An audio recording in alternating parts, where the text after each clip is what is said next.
So I've been married 17 years. Um, about 10 years ago, I've in hindsight, right, things I've learned, I've never done a great job of emotionally connecting with my wife.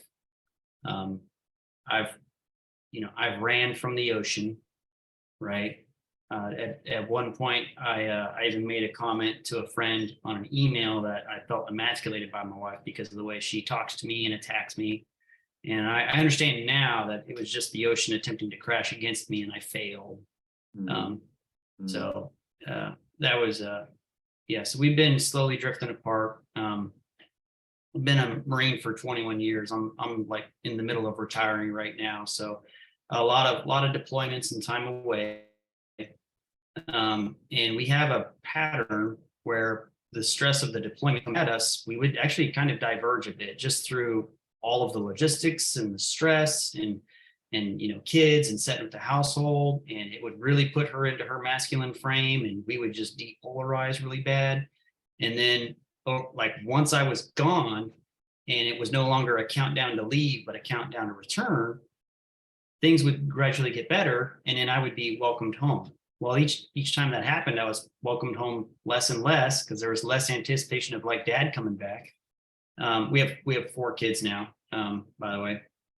So about 10 years ago, I had a particularly difficult tour in Afghanistan, and I came home uh, pretty broken from that time. So I tried to connect with my wife in some of my struggles, and it didn't work at all. I was suffering from a lot of, just I'll say, combat stress and anxiety.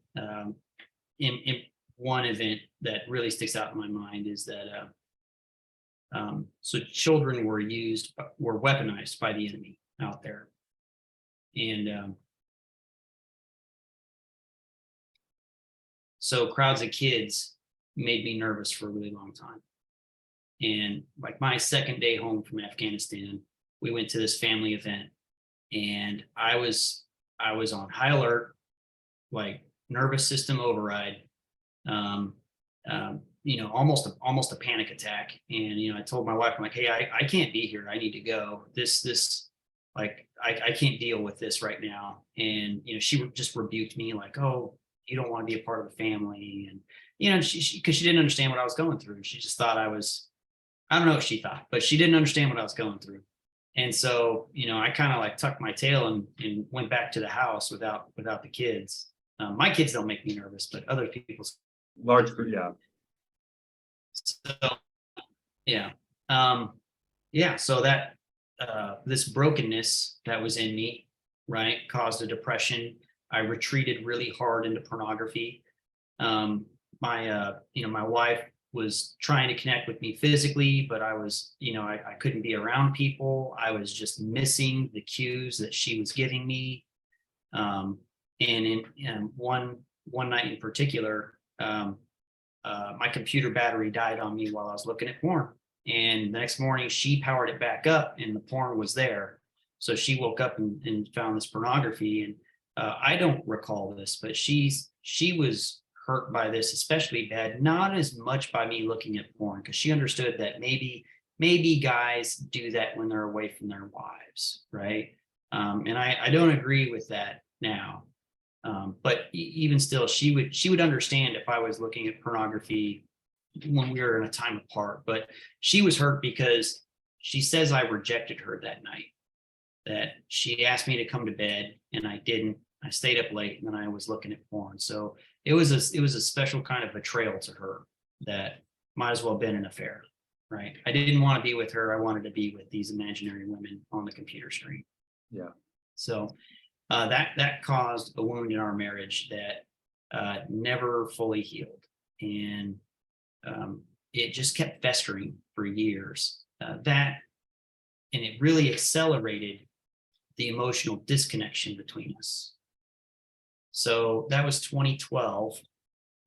In 2015, we had been stationed overseas in Japan, and as a family. By then, I had 3 kids, and she was just done. Like, she was fed up with me. She wanted out of the marriage.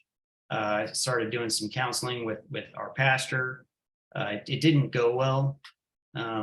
We even did a love and respect seminar, which was great, but it didn't help because she wasn't receptive to it, and I still hadn't taken ownership of my wrongdoings in the relationship. When I looked at the love and respect course, I'm not sure if you're familiar with it, but it's the premise is husbands love your wives, wives respect your husbands.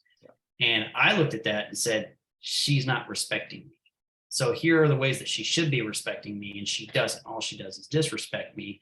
And I never looked at it through this, high-powered perception of, well, how is Greg not loving his wife? So, because I'm fine. This is all her fault. Of course it is. So, yeah. So we did manage to walk it back from a divorce.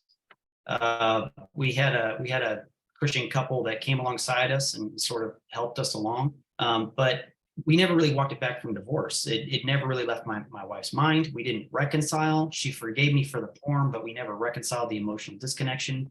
She just wasn't in a place where she could leave me because we were in Japan and we had 3 kids. So she couldn't displace herself back to the States with 3 kids and land on her feet. So she started to plan her exit right about then. And things seemed better to me because she wasn't actively talking about it. But I realize now in hindsight, and she's confirmed this since then, that she was always planning to leave me. So right before we left Japan, we were pregnant with our 4th child. And so then we landed in the States. She was, almost to the no-fly date to get back to the States. So we immediately had another kid, and then we kicked the can further down the road. We weren't reconciling. We were just living disconnected from each other, co-parents, roommates.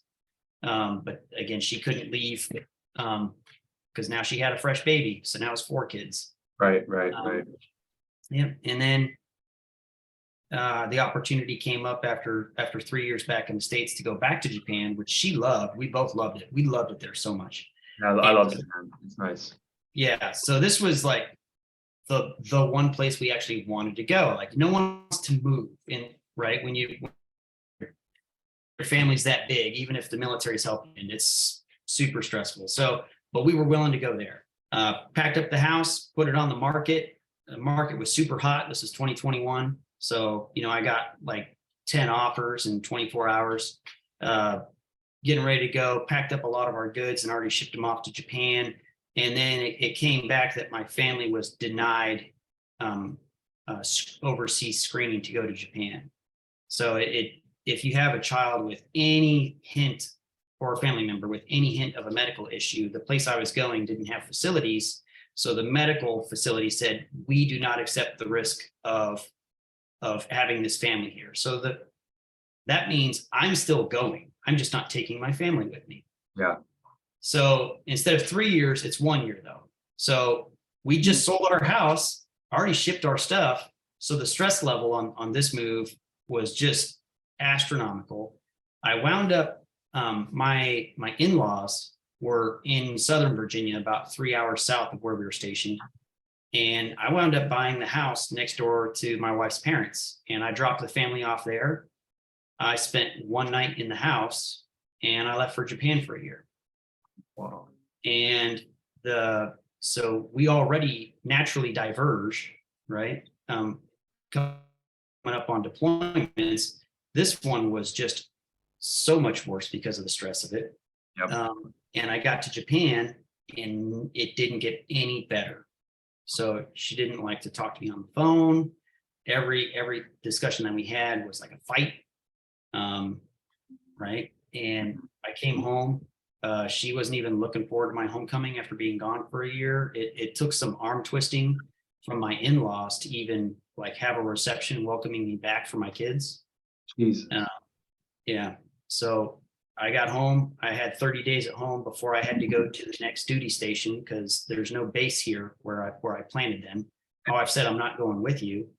And yeah, while I was home for that 30 days, about a week or two after I got home, she said, I want a divorce. And then, I initially didn't react. I knew that we were having a hard time. And then she, after a couple of days, I just asked her, I was like, is there someone else? She said, yes. So she started an emotional affair. It was with, she serves in the church worship band or praise band, and it was another musician in the band. So she'd spent a year building this rapport and relationship with this guy while I was yelling at her on the phone. And yes, there's an emotional affair. The church actually caught wind of it, and they intervened. So many people noticed what was happening that the church actually intervened. I challenged him on my own in private, but it still didn't help. He still wasn't distancing himself from my wife, and without even my prompting, the church actually realized it. They confronted him. Then he recused himself from the church. He sent a message to my wife and I saying, hey, this isn't my place to break up a marriage.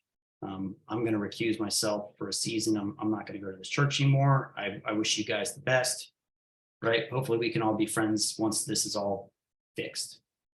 So that was about July. No, it's okay. When did you join the program? Now we have a good history of what went on. Okay.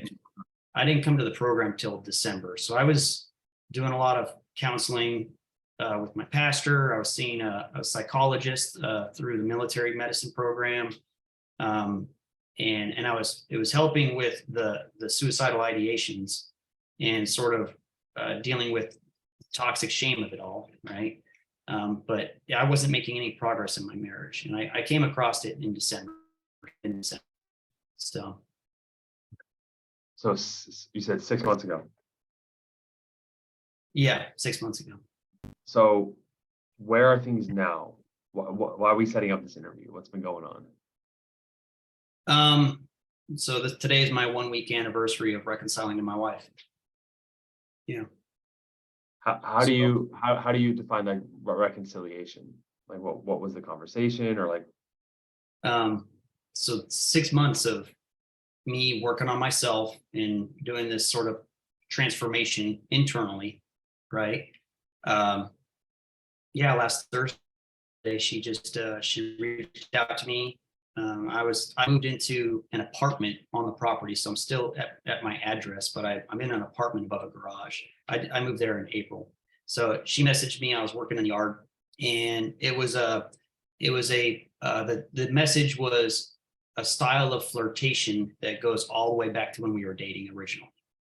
So it cued me in on something was up, because she's been avoidant, won't let me touch her.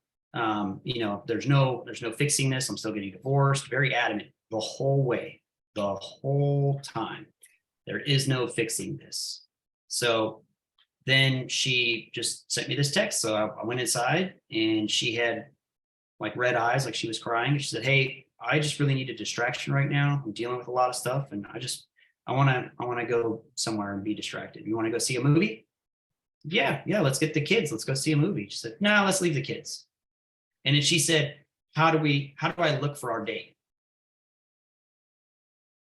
So now it's a date. So I told her, I said, I need to go change. What? Why? I was like, I'm just wearing a t-shirt. Like, I'm not going to stand next to a woman that looks this good in a t-shirt. Look at like $2. You look like $1 million. Yeah. Yeah. So I went and changed, just went up a little bit of a level, right, in my attire. I knew at this point what I was going to do. I've been working very much on my masculine frame around her. I've been very successful in inducing her feminine state. I read her really well now because of these materials. I've really the masculine and feminine polarity concept. And so I knew I was polarizing her, and I've been polarizing her for months, even though she says it's over, we're not doing anything. I induce her feminine state all the time. I get her into it, and she is so wonderful and fun when she's in that state. So I was sitting there, and I started to sync my breath to hers, and then I started breathing in deep, and then she started doing it. And so once she matched that, then I went in for a kiss, and as soon as our lips touched, she just clobbered me, like just Like it started as a gentle kiss, and then it just ramped up really fast. And so I sat there kissing her for maybe 10 seconds, and we're in the hallway. I haven't been allowed in our bedroom without like permission since September. So I just picked her up and like pushed open the door to the bedroom and took her into the bed. So, and yeah, we had marital relations. So afterwards, she was laying there with her head on my chest, and she told me she thinks she wants to give this another try, and she admitted that emotional affair had turned into a full-blown relationship at one point. And I asked her what happened. That fizzled out for reasons, but a couple days prior, someone that she trusted, so this was Tuesday night, a trusted friend came in and laid a kiss on her, like an unwanted kiss. I told her, I said, I want to take it slow. I don't want to just rush into things because I don't want to fall back into bad habits, even though I've been in exile for like 2 years, right? I don't want to fall back into bad habits. And I told her, so look, I want a new marriage. I just don't want a new spouse, right? I want to build something new. I don't want to go back to that old marriage. I want to build a new marriage with you. And so she took off her ring and gave it to me and said, give it back to me when you're ready. And what specific actions you showed her? Because if you're like a lot of the guys, they struggle with, right? They're like, if I don't have a lot of interaction with my wife, how do I show her these changes? How did you show her that polarity change in what you did? The first thing I did is I stopped being needy and smothering her. So what did that look like behaviorally? Like, what did you stop doing? I was chasing her around the house and cornering her and wanting to talk about our problems. All the things you say don't do, I did all of them. So I just wanted to talk about the problems. I wanted to fix it. I was needy. I didn't want her to let her out of my sight. So all of that was going on in the first couple months of this. And then once I accepted that I needed to give her space, the atmosphere of the house completely changed. She would retreat from me. I came home for Thanksgiving, and the whole week she stayed upstairs in the bedroom with the door closed because she was just in full retreat from me. So that was the first step. Stop being needy, stop smothering her, stop talking about it, right? And I tell that to guys all the time. I have a lot of brothers in arms right now. So then I had to make some life choices because I'm getting ready to retire on what is my purpose and what I'm going to do aside from my relationship, because your relationship cannot be your purpose in life as a man. And I worked through a lot of this, and I was kind of being indecisive, and I made some choices. This is what I want to do. This is how I want to live my life. I really drilled down into my own personal core values, and I wanted to make sure that everything I did was in alignment with those personal core values, which was that I'm an honorable, loving, and God-fearing man.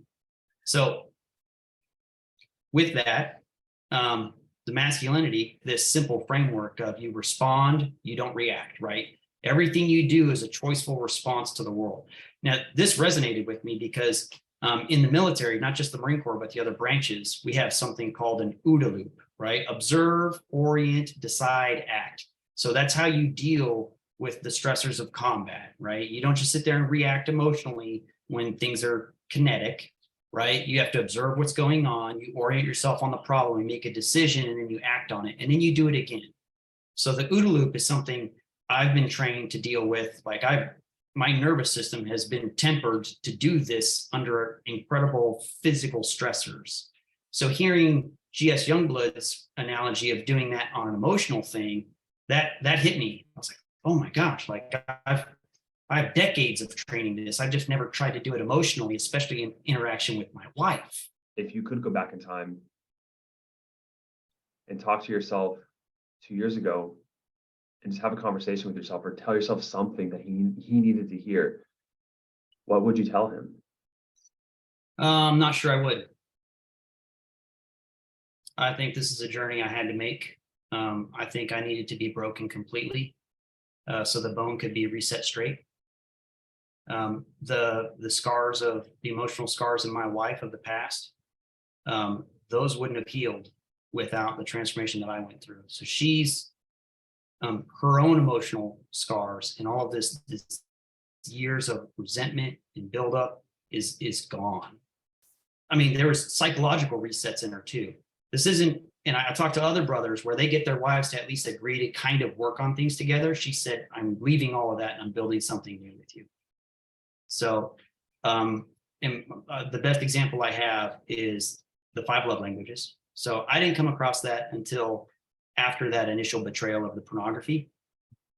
And her and I both took surveys, and she scored almost a 0 on physical touch. Wow. So, and we realize now that it's because she'd already grown cold to me by that time.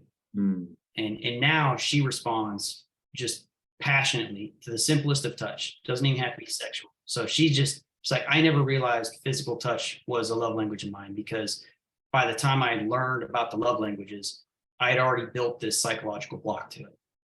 My wife says, you are not the man I married. You are not the man I left. You are this new man, and I'm completely in love with him. So I had to go through that transformation in order for that, when my wife's heart was softened and she looked over this wall that she built around her heart and looked at me, that she could fall in love with me. For a lot of guys who had that neediness about them, for you specifically, Greg, what was some of the biggest movements away from that or healing around that? Like, what did you do to help reduce that neediness inside of you? So some things I had to reconcile with is that I felt a lot of shame about divorce, or the possibility of divorce. I felt that was a complete failure of myself as a man, as a Christian, as a father, right? Let alone as a husband. And I had to let go of that shame. Another thing I had to let go of was this idea that I couldn't live without my wife, which was ridiculous because I just spent a year away from her. And and that's not the first time that I've had to leave for a year. I've had to leave for 6 months, probably 5 times in our marriage. And then that's the second time I've left for a year. So I've lived on my own for years within our marriage. So I realized I would do just fine as a bachelor. Like I've spent time away from my family. I've spent time away from my kids. I yearn for them, but I can survive without them. Even if she divorced me, got 100% custody, I never saw my kids, it would be awful, but I would survive. And so once I realized, like, I can survive without this, I already have, then I got to detach myself from the outcome.